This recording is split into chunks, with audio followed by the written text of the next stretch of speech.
So there is the sun, and there is the moon.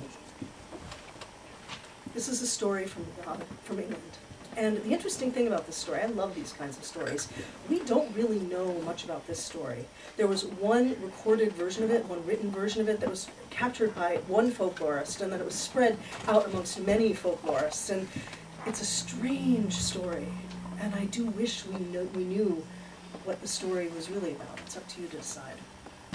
Now you all know the moon, the beautiful moon that shines down upon us, waxing and waning. What you may not know is that when the moon is at her slimmest and when she vanishes, she's here among us, walking the earth so she can see who we are, so she can understand what it is that we do in the dark of night. Because to the moon, we are so very strange indeed. Well, once upon a time, the moon came down to earth, and the moon was wandering amongst the bogs to see what all the fuss was, all the fear, because she heard the whispers from humans, you mustn't go into the bog at night. Only go into the bog if the moon is full. And so the moon wanted to understand why it was that humans were afraid of the bog. And as she walked, she could hear the rustling of night creatures. She could hear the owl hooting in the distance and the lapping of the water. She could see the long branches of the trees leaning down into the water, their tendrils just brushing the surface. She had a cloak over her hair, so she was well hidden. But then the cloak slipped back just a little bit, and light began to pour off of her brow. And as it did, all the boggles and monsters and trolls that lived in that bog began to whisper back and forth to one another. They began to whisper and hiss, "The moon, this is the moon. This is what keeps us from doing our work." And as the moon walked along the path, a tree branch rose up in front of her, and she didn't see it. Her foot caught, and she stumbled and fell down into a pool.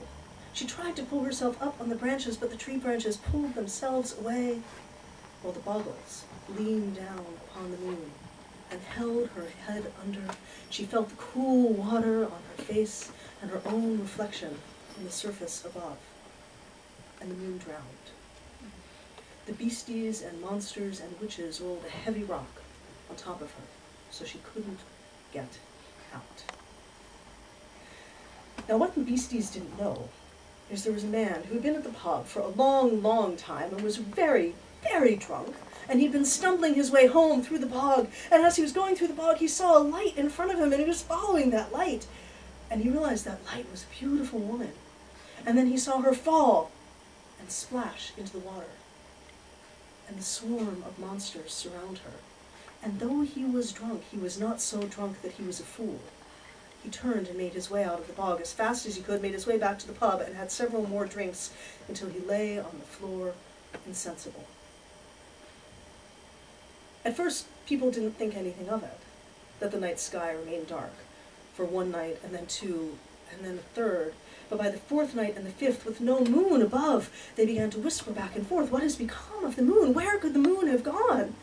And no one knew. They sat in the pubs and drank all night long because they were all too afraid to follow the path back to their homes, or they stayed in their homes and stared at the fire and longed for the pub. But it was too dangerous. The journey too risky. They would sit and listen to the night creatures laughing and howling and wreaking havoc. And still, there was no moon. Until finally, some people in a pub said, "Well, we'd best go ask the wise woman." At dawn the next day, they trundled up the hill to the wise woman's house, and they asked her if she knew where the moon was, and she'd heard nothing. She had no idea what became of her. But she said, "Ask, perhaps someone knows." And they began to talk amongst themselves, and finally one man rather sheepishly said, "Well, the last night that we know of the last moon, I saw a woman pulled into the bog. Perhaps that was her." When they told the wise woman this, she said, "Ah, of course, of course. The beasties and boggles and monsters have drowned the moon. You must each do this. Take a stone and put it under your tongue, and make a cross of rowan wood with red thread. Wander through the bog holding candles high above you. They must be high above you like the moon. And walk until you see a coffin with a cross above it. And that is where you will find the moon. You must push and push until you remove her coffin, and she will fly back to the sky. Wise women were very wise in those days. It's a lovely thing. And so all of the men of this particular village did as they were told. They put a stone under their tongues.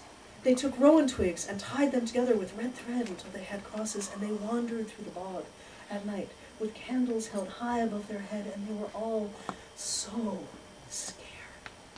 All around them, they could hear night noises. All around them, they could hear creatures whispering and hissing and laughing and urging them just a little bit closer. Blow out your candle.